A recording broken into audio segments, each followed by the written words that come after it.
বাংলাদেশের মানুষের জন্য ওই সমস্ত প্রজেক্ট হয়নি। তো আমরা এই প্রজেক্টগুলোকে কোনোটা বাতিল করছি, কোনোটা রিপারপাসিং করছি, কোনোটা 60-70-80% হয়ে গেছে। আমার কোনো চয়েস নাই, আমাকে ক্লোজ করতে হচ্ছে এই প্রজেক্টগুলো। So this is again another burden on the nation, knowing fully well এই কতগুলো প্রজেক্ট আমাকে কোনো রিটার্ন দিচ্ছে না, বাট আমি বাস্তবায়ন করতে বাধ্য হচ্ছি, কারণ 80% হয়ে গেছে, আমি করবোটা কি এখন? তো দিস ইজ অ্যানাদার বার্ডেন, এই দেশের ট্যাক্স পেয়াররা পে করতেছে, এই দেশের মানুষকে খুব করতে হচ্ছে, বাট আমাদেরও কোনো চয়েস নেই। আমরা যেগুলো বাতিল করা সম্ভব বাতিল করেছি, যেগুলো রিপারপাস করা সম্ভব এগুলো রিপারপাস করেছি, আর যেগুলো একদম হয়ে গেছে, we have to end up with this project. So this is unfortunately, এই জন্য আমি বলছি যে ওভারঅল সিচুয়েশন যেটা, আমাদেরকে 2 বছর সময় দিতে হবে। We need a cushion for 2 years। আমি যদি বলি কালকে প্রবলেম গ্যাস, পাওয়ার, গ্যাস হচ্ছে মেজর প্রবলেম বাংলাদেশে, মেজর। আমি তো 3 মাসে সলভ করতে পারবো না। আমরা যদি যত কিছুই চাই, এবং মানি কেন সলভ দিস প্রবলেম, এগুলো তো টাইম, এগুলো একটা টাইম ফ্রেম আছে, কতদিন সময় লাগবে। এই যে গ্যাস বাংলাদেশে নাই, ওরা গ্যাস এক্সপ্লোরেশন করে নাই, তা আমরা গ্যাস এক্সপ্লোরেশন শুরু করেছি। এক্সপ্লোরেশন করবে, গ্যাস আসবে, ট্যাঙ্ক সাপ্লাই করব। বাইরের থেকে গ্যাস এনে এটাকে স্টোরেজ করে সাপ্লাই ওরা করে নাই, এবং আমাকে করতে হচ্ছে, এটা আমাদেরকে করতে হচ্ছে। এটা তো, এটারও তো একটা টাইম লাগে, অ্যাটলিস্ট 18 months লাগে এই সমস্ত এগুলো পুরো প্রজেক্টগুলো শেষ করতে। এই জন্য আমরা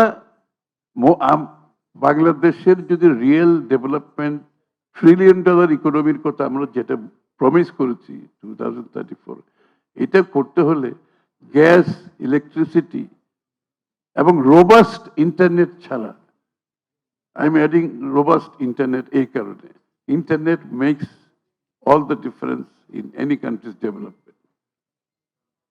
আমরা খালি পাওয়ার, পাওয়ার আর গ্যাসের কথা বলছি তো, we don't have a robust internet, you will not be able to reach out to people, and মানুষের ইয়াং জেনারেশনের যে কথাগুলো আমরা বলছি এগুলো কেউ কিছু করতে পারবে না। সো রোবাস্ট ইন্টারনেট ইজ, এই তিনটার উপর আমরা ইনভেস্ট করছি, বাট টাইমটা তো একটু সময় লাগবে। তো ওই আমরা মনে করি 2 বছরের মধ্যে আমরা যেটা বলছি যে ভঙ্গুর অর্থনীতি থেকে স্থিতিশীলতা, স্থিতিশীলতার থেকে প্রসপ্যারিটি, সমৃদ্ধি, আমি আশা করছি 3rd year গিয়ে economy will turn around, and economy on the 4th, 5th year will take off for prosperity, সমৃদ্ধির দিকে যাবে। নাও প্রজেক্ট ইমপ্লিমেন্টেশন নিয়ে যেটা অনেকে প্রশ্ন করেছেন, rightly so, again Bangladesh historically প্রজেক্টগুলো করেছে, এগুলো ইমপ্লিমেন্টেশন হয় না, এবং এটার জন্য জিল্লুর যেটা বললো কোয়ার্টারলি, অলরেডি আমরা কোয়ার্টারলি রিভিউর কথা বলে দিয়েছি। কোয়ার্টারলি রিভিউ না, আমরা এখন একটা ড্যাশবোর্ড করতেছি। ড্যাশবোর্ডের মধ্যে প্রত্যেকটা প্রজেক্ট ডেইলি বেসিসে মনিটর করা হবে, নট কোয়ার্টারলি, ডেইলি বেসিসে। There will be dashboard in the prime minister's office, all minister's office, finance ministry তো must, and this dashboard will tell you কোন প্রজেক্ট কতটুকু আগাচ্ছে, এটা কি টাইমলি ওরা কি পারতেছে কি পারে নাই, এগুলো কিন্তু dashboard will show. So we are having a dashboard, জুলাইয়ের 1st week থেকে this dashboard will kick in, ইনশাআল্লাহ শুরু হবে, আমি আশা করি কাজ প্রায় শেষের দিকে। এটা কিন্তু কনস্ট্যান্ট অবজারভেশন অন প্রজেক্ট প্রজেক্টগুলোর ডেভেলপমেন্ট। এখানে আরো অনেকগুলো আছে, এগুলো প্রিপারেশনের মধ্যে ছিল। একটা প্রজেক্ট প্রিপারেশন করতে গেছে 1.5 বছর 2 বছর চলে গেছে। How can you have a project? চিন্তা করতে পারবেন, একটা প্রজেক্ট ডেভেলপ করতে যদি 1.5 বছর 2 বছর লাগে, তারপরে এটা ইমপ্লিমেন্টেশন, সবকিছু মিলিয়ে এই প্রজেক্ট ভাইবিলিটি থাকে না, কোনো ভাইবিলিটি থাকে না, এবং এটা হাই কস্ট। এটা এই কস্টটা বাংলাদেশের মানুষ পে করতেছে, কিন্তু চোখে দেখতেছে না, but they're paying this cost every day. তা আমরা on time project implementation, hopefully যে প্রসেসগুলো দরকার সবগুলো প্রসেস আমরা ইনস্টল করতেছি।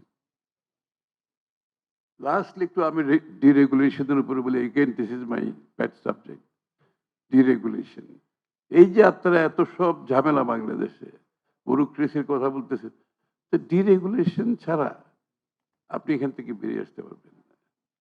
সো আমার বক্তৃতায় 4.5 পৃষ্ঠা ছিল ডিরেগুলেশনের উপরে।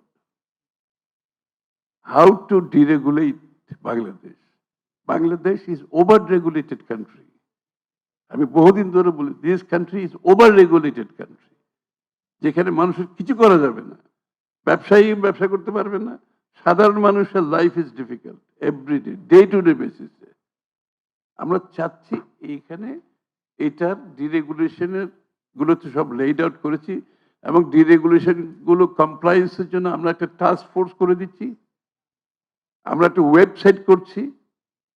কেউ যদি কোনো জায়গায় মনে করে দেয়ার ডিরেগুলেশন ভায়োলেশনের কারণে কেউ কোনো সিটিজেন, কোনো ব্যবসায়ী বাধাগ্রস্ত হচ্ছে, there is going to be a website and there is a task force who is going to oversee all the deregulation that we have made in the budget. So hopefully things will change. Message is clear. এখানে কেউ এখান থেকে বেরিয়ে আসার কোনো সুযোগ আমরা scope রাখতেছি না। মোটামুটি যারাই বাধাগ্রস্ত করতে চাইবে, they will be found out and they will have to show the way out. We will show them way out. আমি কিন্তু ক্যাটাগরিক্যালি বলতেছি, anybody standing in the way of deregulation and business, we will show them the way out. তাদেরকে ওই যে দরজা দেখাই দেব, আপনি চলে যান এখান থেকে, we don't need you anymore. You're not working for the country, you're not working for the people, but we are elected government. আমার তো অব্লিগেশন আছে মানুষের প্রতি, আর এতদিনের মিসরুলের পরে মানুষের যে expectation level is very high. আমি 100% না পারি, 80% করি, 70% করি, that will bring about a change and that will have a good start for the future. So tax GDP ইস্যুতে লাস্টে বলে আমাকে যেতে হবে, আমি already late, sorry. I hate to leave before any meeting is over, quite honestly. আমি এটার বিরুদ্ধে সবসময় বলে আসছি, কিন্তু আমার তো আজকে অনেক আগে থেকে, আর তো আপনারা একটু আপনাদের সাথে আমার কথা ছিল একটা শেষ করে দেবেন।